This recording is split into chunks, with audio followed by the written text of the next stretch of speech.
ابدیت، ہمیشگی، لا فانی حیثیت، حیات بعد الموت، کیا کوئی چیز ہمیشہ رہے گی؟ یہ ایک ایسا سوال ہے کہ جس کا جواب اہل فکر و نظر نے دینے کی کوشش کی ہے۔ الہامی مذاہب نے بھی اپنے تصور آخرت میں ابدیت کی واضح تشریح کی ہے۔ اللہ تعالیٰ کے بعد روح انسانی ہی ایک ایسی شے ہے جو تا ابد زندہ رہے گی۔ علماء کا ایک گروہ روح کو ابدی قرار دیتا ہے، دوسرے گروہ کے نزدیک موت کے بعد روح بھی ساکن یا مردہ ہو جاتی ہے اور صرف قیامت کے روز دوبارہ زندہ ہوگی۔ ان کے نزدیک روح جسم سے علیحدہ کوئی شے نہیں۔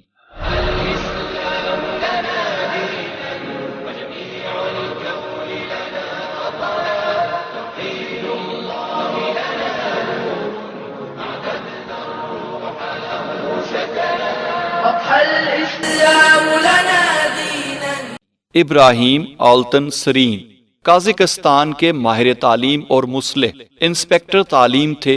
روسی حروف پر مبنی قازق حروف تہجی اسکولوں میں متعارف کرائے اور ایسے اسکول قائم کیے جہاں جدید تعلیم کا آغاز ہوا۔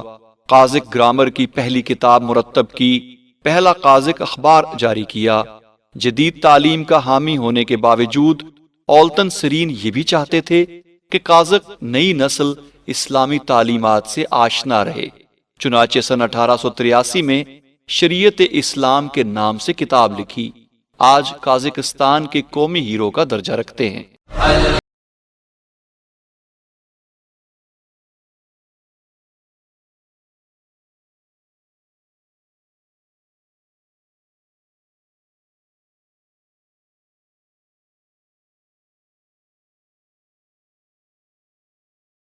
ابراہیم باہنگدہ نائجیریا کے فوجی صدر مینا شہر میں پیدا ہوئے۔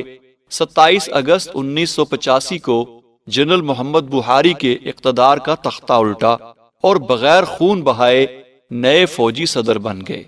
جنرل باہنگدہ کے دور میں نائجیریا نے مسلم ممالک سے قریبی تعلقات قائم کیے اور وہ اسلامی سربراہ کانفرنس کا مکمل رکن بن گیا۔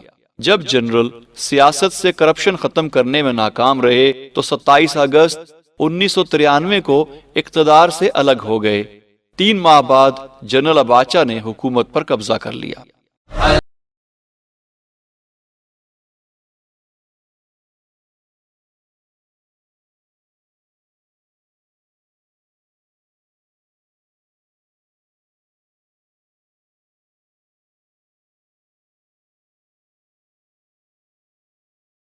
السلام ابن طارح بن ناہور بن ساروغ بن ارغو بن فالغ بن عابر بن شالغ بن ارفشند بن سام بن نبی پیغمبر خدا ابو الانبیاء اور خلیل اللہ۔ اللہ تعالیٰ نے اپنے اس دوست برگزیدہ اور پیارے نبی کو قرآن مجید میں امتا، امام الناس، حنیف اور مسلم کے نام سے بار بار یاد کیا ہے۔ اکثر انبیاء کرام آپ کی اولاد سے ہیں۔ ابراہیم علیہ السلام کے نام کی وجہ تسمیہ کے بارے میں بائبل کا بیان ہے کہ خدا تعالیٰ آپ سے مخاطب ہو کر کہتا ہے، دیکھ میرا عہد تیرے ساتھ ہے اور تو بہت قوموں کا باپ ہوگا اور تیرا نام ابرام نہیں بلکہ ابراہم ہوگا، کیونکہ میں نے تجھے قوموں کا باپ بنایا ہے۔ کتاب پیدائش۔ اکثر ماہرین کے نزدیک ابراہم یا ابراہیم عجمی لفظ ہے۔ ہو سکتا ہے کہ پہلے آپ کا نام ابراہیم ہو اور پھر ابراہم یا ابرہام ہو گیا۔ تورات کی روح سے حضرت ابراہیم علیہ السلام 2200 قبل مسیح میں عراق کے قصبے ار میں پیدا ہوئے۔ ناہور اور ہاران آپ کے بھائی تھے اور حضرت لوط علیہ السلام ہاران کے بیٹے تھے۔ قرآن حکیم اور تورات اس امر پر متفق ہیں کہ آپ کی قوم بت پرست تھی۔ آپ کے والد کا نام تورات میں طارخ لکھا ہے، لیکن قرآن حکیم نے اسے صنم سازی اور بت تراشی کی وجہ سے آزر کہہ کر یاد کیا۔ قرآن حکیم میں حضرت ابراہیم علیہ السلام اور آزر کے اختلاف عقائد کو جس طرح نمایاں کیا گیا ہے اور جس طرح آپ اپنی قوم کے شرک سے متنفر اور متصادم ہوئے، اس سے نہ صرف آپ کی عظمت و جلالت عیاں ہوتی ہے بلکہ اس کے ذریعے ہم اپنے لیے شمع ہدایت بھی روشن کر سکتے ہیں۔ اسی وجہ سے مسلمانوں کو ملت ابراہیمیہ ہونے پر فخر ہے۔ قرآن حکیم کی روح سے آپ کو بچپن ہی میں رشد اور قلب سلیم عطا ہوا اور کائنات کے مشاہدے سے آپ کو یقین کامل ملا۔ حیات بعد الموت کے راز سے آگاہی چاہی تو اللہ تعالیٰ نے تشفی فرمائی۔ یہودیوں کی کتاب تالمود میں سیرت ابراہیم علیہ السلام کے عراقی دور کا حوالہ ملتا ہے، لیکن وہ قرآن مجید کے مقابلے میں خلاف واقع اور بے بنیاد ہے۔ تالمود کی روح سے حضرت ابراہیم علیہ السلام کی پیدائش کے روز نجومیوں نے آسمان پر ایک علامت دیکھ کر نمرود بادشاہ کو مشورہ دیا کہ تارخ کے ہاں جو بچہ پیدا ہوا اسے قتل کر دے۔ چنانچہ نمرود حضرت ابراہیم علیہ السلام کے قتل کے درپے ہوا، مگر تارخ نے اپنے ایک غلام کا بچہ اس کے بدلے میں دے کر اپنے بچے کو بچا لیا۔ اس کے بعد تارخ نے اپنی بیوی اور بچے کو ایک غار میں چھپا دیا، جہاں وہ 10 برس تک رہے۔ 11ویں سال حضرت ابراہیم علیہ السلام کو حضرت نوح علیہ السلام کے پاس بھیج دیا، جہاں وہ 39 برس رہے۔ یہودیوں کی کتاب تالمود۔ حضرت ابراہیم علیہ السلام شروع ہی سے بت پرستی کے خلاف تھے۔ ان کی قوم کا سب سے بڑا دیوتا شمس تھا۔ آپ نے تبلیغ دین کے سلسلے میں سب سے پہلے اپنے والد کو سمجھانے کی کوشش کی۔ قرآن مجید میں حضرت ابراہیم علیہ السلام اور ان کے بزرگ کا مباحثہ اس طرح سے مذکور ہے: اور کتاب میں ابراہیم کا ذکر کردہ صدیق نبی تھا، جب اس نے اپنے ابی سے کہا، اے میرے بزرگ، تو کیوں اس کی عبادت کرتا ہے جو نہ سنتا ہے اور نہ یہ دیکھتا ہے اور نہ تیرے کچھ کام آ سکتا ہے؟ اے میرے بزرگ، مجھے وہ علم ملا ہے جو تجھے نہیں ملا، سو تو میری پیروی کر، تجھے سیدھا راستہ دکھاؤں گا۔ اے میرے بزرگ، شیطان کی عبادت نہ کر، کیونکہ شیطان رحمان کا نافرمان ہے۔ اے میرے بزرگ، میں ڈرتا ہوں کہ تجھے رحمان کی طرف سے کوئی عذاب آ پہنچے تو تو شیطان کا دوست بن جائے۔ اس نے کہا، اے ابراہیم علیہ السلام، کیا تو میرے معبودوں سے منہ موڑتا ہے؟ اگر تو باز نہ آئے تو میں تجھے سنسار کروں گا اور تو ایک مدت تک مجھ سے الگ ہو جا۔ کہا، سلامتی ہو تجھ پر، میں اپنے رب سے تیرے لیے استغفار کروں گا، وہ مجھ پر بہت مہربان ہے، اور میں تم سے اور ان سے جنہیں تم اللہ کے سوا پکارتے ہو الگ ہوتا ہوں، اور میں اپنے رب سے دعا کروں گا، امید ہے میں اپنے رب سے دعا کر کے محروم نہیں رہوں گا۔ سورہ مریم۔ حضرت ابراہیم علیہ السلام نے بت پرستی کو کن دلائل اور براہین سے رد کیا، اس کی بھی ایک جھلک قرآن مجید میں موجود ہے۔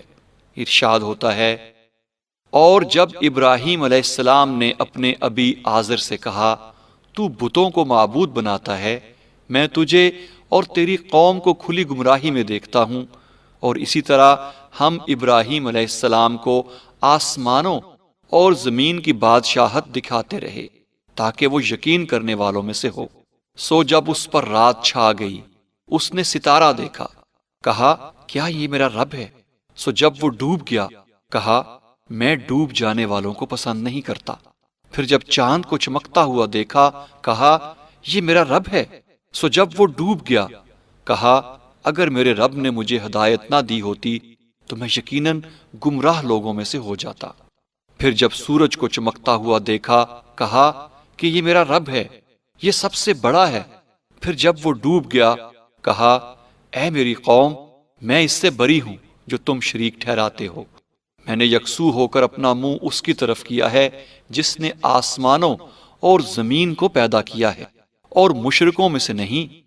اور اس قوم نے اس سے جھگڑا کیا، کہا، کیا تم مجھ سے اللہ کے بارے میں جھگڑتے ہو؟ اور اس نے مجھے یقیناً ہدایت کی ہے، اور میں اس سے نہیں ڈرتا جس کو تم اس کے ساتھ شریک کرتے ہو۔ ہاں یہ کہ میرا رب کچھ چاہے، میرے رب کا علم تمام چیزوں کو لیے ہوئے ہے، پس کیا تم نصیحت نہیں پکڑتے؟ اور میں کس طرح اس سے ڈروں جس کو تم شریک بناتے ہو؟ اور تم نہیں ڈرتے کہ تم نے اللہ کے ساتھ اسے شریک بنایا ہے جس کے لیے اس نے تم پر کوئی سند نہیں اتاری۔ پس بتاؤ دونوں گروہوں میں سے کون امن کا زیادہ حقدار ہے اگر تم جانتے ہو۔ سورۃ الانعام کی آیات 74 تا 81۔ اس کے بعد حضرت ابراہیم علیہ السلام نے اپنی قوم کو شرک سے باز رکھنا چاہا۔ جب وہ نہ مانے تو ایک بار جب سارے لوگ کسی تہوار پر گئے ہوئے تھے، آپ نے تمام بتوں کو توڑا اور کلہاڑا بڑے بت کے کندھے پر رکھ دیا۔ اس پر قوم بہت سیخ پا ہوئی اور آپ کے لیے سزا تجویز کرنے لگی۔ قرآن مجید میں یہ واقعہ یوں بیان ہوا ہے: جب اس نے اپنے ابی اور اپنی قوم سے کہا، یہ مورتیں کیا ہیں جن کی تعظیم میں تم لگے ہو، یعنی عبادت کرتے ہو؟ انہوں نے کہا، ہم نے اپنے بڑوں کو اسی طرح عبادت کرتے ہوئے پایا۔ کہا، تم اور تمہارے بزرگ کھلی گمراہی میں تھے۔ انہوں نے کہا، کیا تو ہمارے پاس حق لایا ہے یا دل لگی کرنے والوں میں سے ہے؟ کہا، یہ نہیں، بلکہ تمہارا رب آسمانوں اور زمین کا رب ہے، جس نے انہیں پیدا کیا، اور میں اس پر گواہی دینے والوں میں سے ہوں۔ اور اللہ کی قسم، میں تمہارے پیٹھ پیچھے چلے جانے کے بعد تمہارے بتوں کو تکلیف پہنچاؤں گا۔ سو ان بتوں کو ٹکڑے ٹکڑے کر دیا، مگر ایک بڑے بت کو رہنے دیا تاکہ وہ اس کی طرف رجوع کریں۔ کہنے لگے، ہمارے معبودوں کے ساتھ کس نے یہ فعل کیا ہے؟ یقیناً وہ ظالموں میں سے ہے۔ لوگوں نے کہا، ہم نے ایک نوجوان کو ان کا ذکر کرتے سنا تھا جسے ابراہیم کہتے ہیں۔ کہنے لگے، اسے لوگوں کے سامنے لاؤ تاکہ وہ گواہی دیں۔ کہا، اے ابراہیم، کیا تو نے ہمارے معبودوں کے ساتھ یہ کام کیا ہے؟ اس نے کہا، نہیں، بلکہ ان کا بڑا یہ ہے، سو ان سے پوچھو اگر وہ بولتے ہیں۔ سو انہوں نے اپنے آپ کی طرف رجوع کیا اور کہنے لگے، تم خود ہی ظالم ہو۔ پھر اپنے سر اوندھے ڈال کر گر گئے، یعنی قائل ہو گئے، تو جانتا ہے کہ یہ بات نہیں کرتے۔ کہا، تو کیا اللہ کو چھوڑ کر تم اس کی عبادت کرتے ہو جو تمہیں کچھ نفع نہیں دیتا اور نہ تمہیں نقصان پہنچا سکتا ہے؟ تف ہے تم پر اور اس پر جس کی تم عبادت اللہ کے سوا کرتے ہو۔ کیا تم عقل سے کام نہیں لیتے؟ کہنے لگے، اسے جلا دو اور اپنے دیوتاؤں کی مدد کرو اگر تم کرنے والے ہو۔ سورۃ الانبیاء کی آیات 52 سے 68۔